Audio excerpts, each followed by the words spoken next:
I'm Dana. Welcome to Made Every Day. I'm gonna help you make cool stuff out of everyday items. Today we are making my all-time favorite sewing item, bias tape. So let's get started.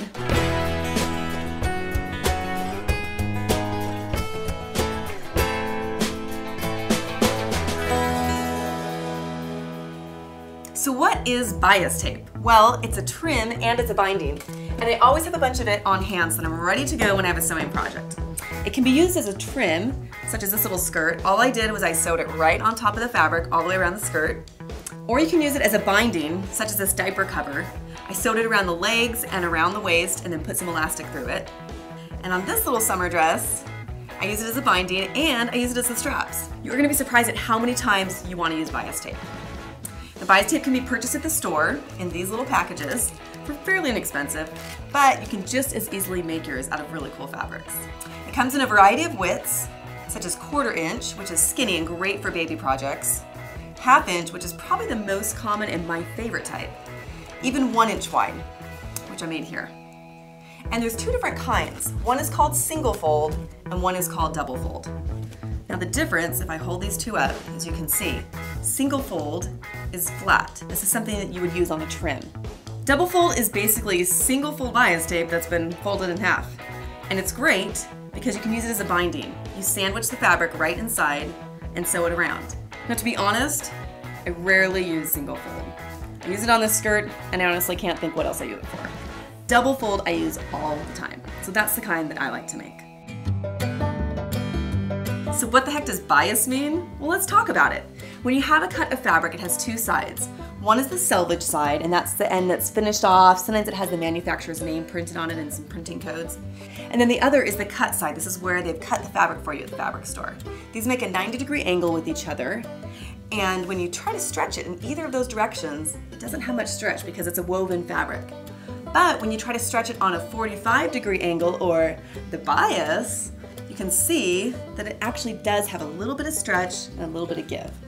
And the reason this is important is when you turn it into a binding, it allows you to put it around something such as a rounded collar, and it helps the binding lay real nice and flat, and it has a little bit of extra give so it can curve. Now that you know what bias tape is, let's make some. Here's what you need: fabric for your bias tape and a bias tape maker. Now you can make bias tape from any amount of fabric, but I found that these fat quarters are great because they sell them in the store pre-cut, 18 by 20 inches, and you can make about 4.5 yards of 1/2 inch wide double fold bias tape from it. Now let's talk about the bias tape maker. They also come in a variety of sizes. They can be purchased in the store or online, and they're fairly inexpensive. And how it works is that the fabric goes in one end, and it comes out the other end folded. Now the thing that's important to remember with these is that the labeling on the package is for single fold bias tape. So this one is called a 1 inch bias tape maker. It will make 1 inch wide single fold. Then I'm going to fold that in half to make 1/2 inch wide double fold. Okay, let's cut our strips of fabric. All right, I have my cutting mat, my rotary cutter, and my ruler. The first thing that we want to do is to cut our fabric on the bias. The easiest way to do that, just take one side, bring it up to the other side, just like that, and you've got a nice 45-degree angle. Then take your scissors and cut right along that fold. Then I want to cut off this excess over here.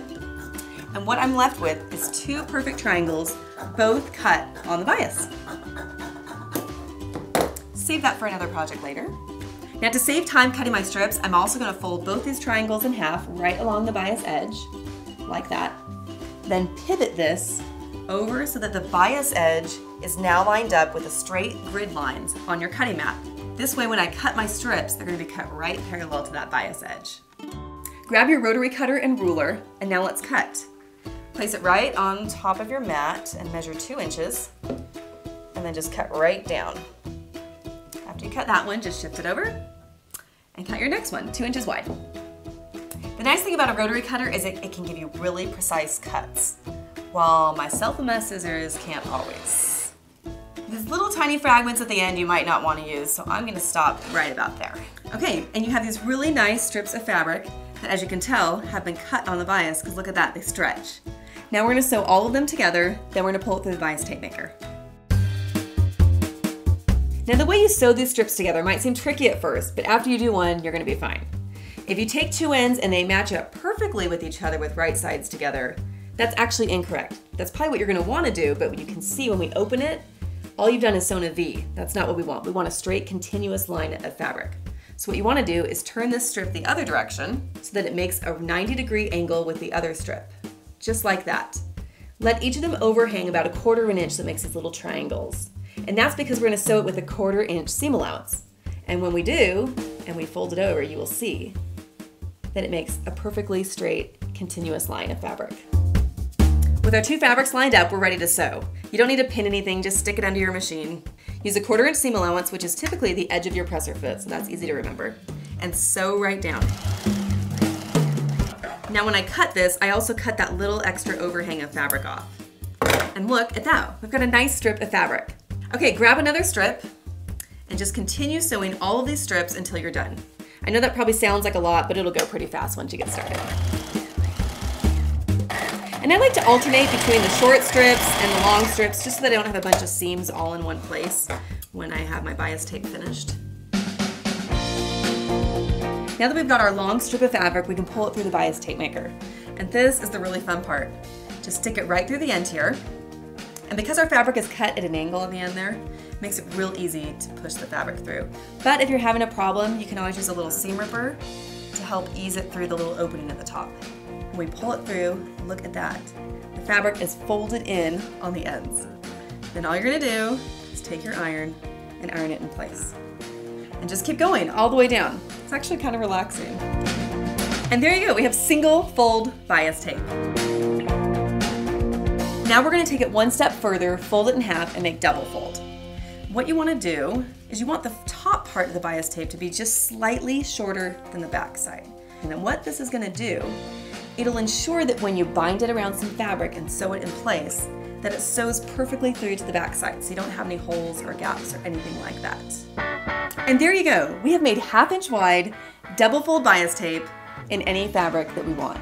Now to keep yourself organized, wrap it around something stiff like a piece of cardboard, an old cereal box. This happens to be left over from some bias tape I bought at the store. Sometimes I give these as gifts to my sewing friends. Take some scrapbook paper, glue it onto those cereal boxes, and then wind your bias tape. It makes it look a little extra special. For more patterns and ideas, check out my website, danamadeit.com, and click the subscribe button to be updated with all of our latest videos. I'll see you later.